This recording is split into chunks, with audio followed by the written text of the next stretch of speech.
안녕하세요. 6학년 2학기 국어 7단원 글 고쳐쓰기 교과서 278쪽 수업을 시작하겠습니다. 고쳐쓰기와 관련한 글을 하나 읽고 수업을 시작해 볼게요. 퇴고, 임병식. 문인 대부분은 쓴 작품을 습관적으로 손을 본다. 글을 쓸 때에는 이모저모를 생각하다가 자칫 문맥을 놓치거나 어느 부분은 과장하고 어느 부분은 빠뜨리는 경우도 생겨서 퇴고하지 않으면 완성된 작품이 되지 못하기 때문이다.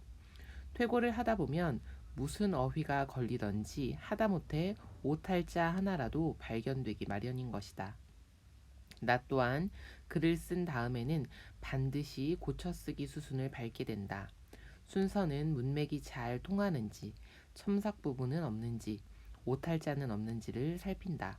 이런 작업을 서너 번 반복하는데 때에 따라서는 10번 가까이도 손을 보는 수가 있다. 나는 이러한 버릇이 너무 지나친 게 아닐까 했는데 어느 분의 고쳐쓰기 소감을 읽으니 그에 비하면 나는 아무것도 아니었다. 그분은 한 작품을 발표하기 전에 무려 27회를 고쳐 썼으며 그것도 미진하게 생각되어 그 후로도 7회를 더해 34회나 거듭 고쳐 썼다는 것이었다. 한겨레 블로그에 있었던 글입니다. 글쓴이는 고쳐쓰기를 어떻게 하고 있습니까? 중간 부분에 나와 있죠. 순서는 문맥이 잘 통하는지, 첨삭 부분은 없는지, 오탈자는 없는지를 살핀다고 했습니다. 순서가 문맥에 잘 맞느냐? 가끔은 어떤 이야기를 하다 보면 이 이야기를 먼저 했는데 요게 이야기의 뒤쪽에 가는 것이 맞겠다 하는 부분이 있겠죠. 그래서 순서를 바꾸기도 하고요. 첨삭이라는 것은 첨은 더한다라는 거예요. 빠진 부분이 있네. 여기는 좀 더 넣어놔야겠다. 삭은 뺀다는 의미입니다. 그래서 이거는 중복되네. 이거는 전체 내용과 상관이 없네 하면 빼내고요. 오탈자, 맞춤법에 맞는지를 쭉 살펴본다라는 거죠. 이런 고쳐쓰기를 합니다. 글쓴이는 고쳐쓰기를 몇 번이나 한다고 했죠?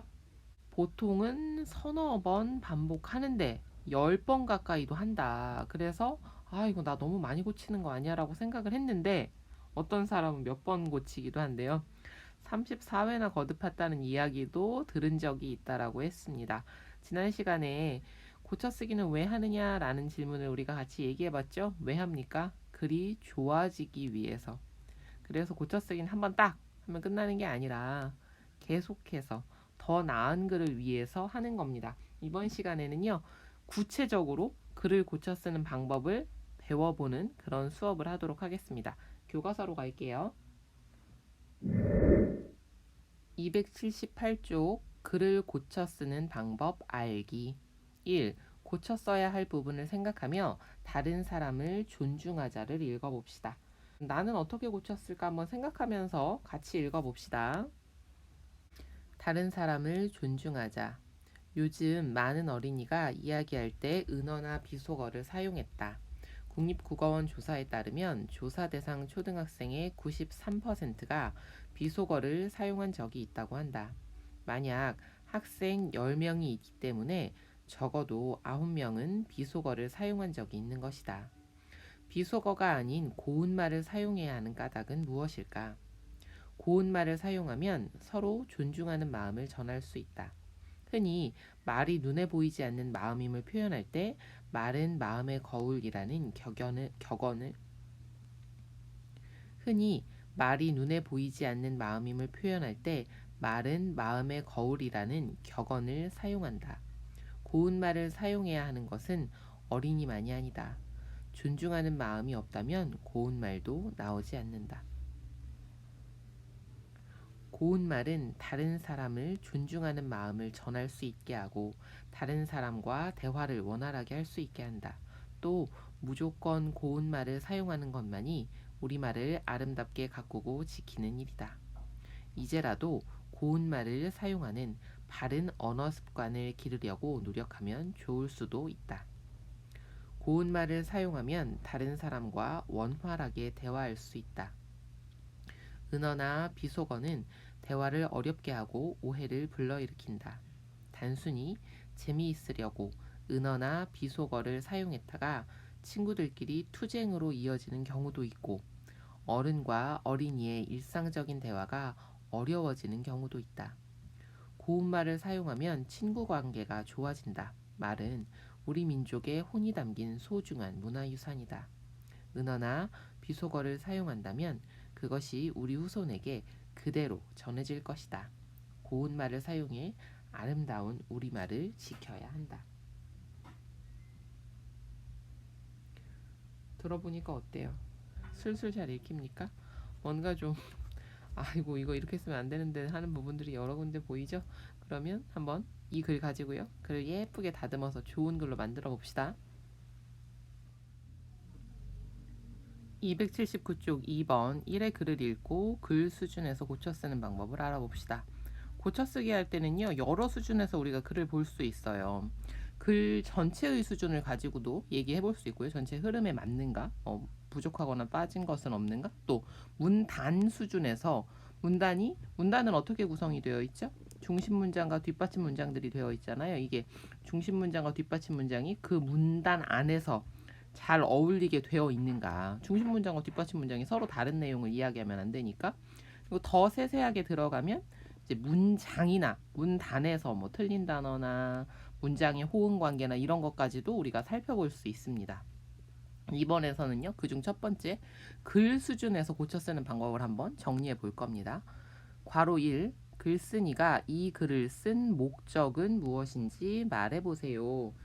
쭉 읽어보니까 뭐 하자는 이야기인 것 같아요. 고운말을 사용하자 이런 내용입니다. 고운말을 사용해야 한다고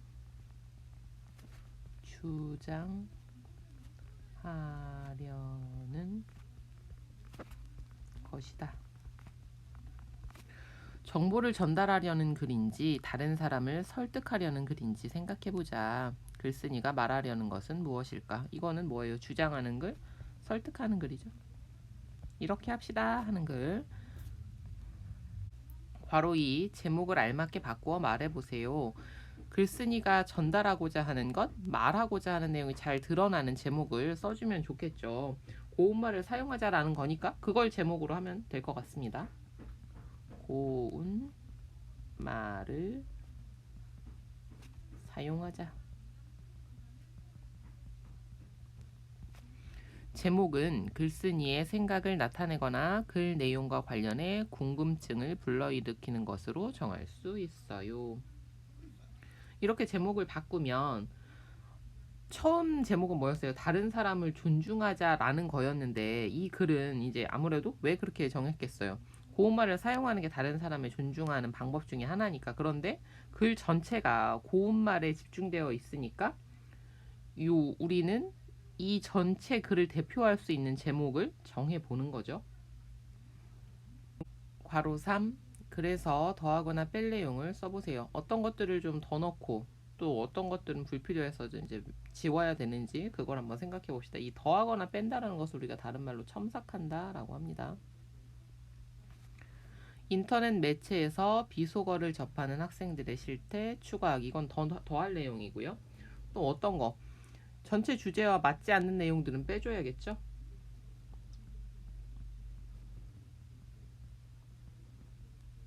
고운말을 사용해야 하는 근거가 아닌 내용 빼기, 삭제. 그다음 고운말을 사용하면 좋은 점이나 또는 뭐 고운말을 사용해야 되는 근거나 이런 것들을 더 추가하면 되겠죠. 고운말을 사용하면 좋은 점 추가하기 또는 고운 말을 사용해야 하는 근거 추가하기. 글을 시작할 때 문제와 관련 있는 실태를 쓰면 읽는 사람의 관심을 끌 수 있어. 이렇게 이런 문제가 있습니다. 이렇게 하면 그래? 이렇게 관심을 끌 수 있다는 거죠. 근거를 추가하면 읽는 사람을 잘 설득할 수 있어. 그냥 주장만 하면 저게 저 사람만의 생각인지 실제 객관성이 있는 건지 이런 걸 잘 알 수가 없잖아요. 고운말을 사용하면 왜 좋은지 한 번 더 정리해주면 좋겠죠? 결론에 고운말을 사용하면 좋은 점을 다시 한번 강조하면 좋겠어.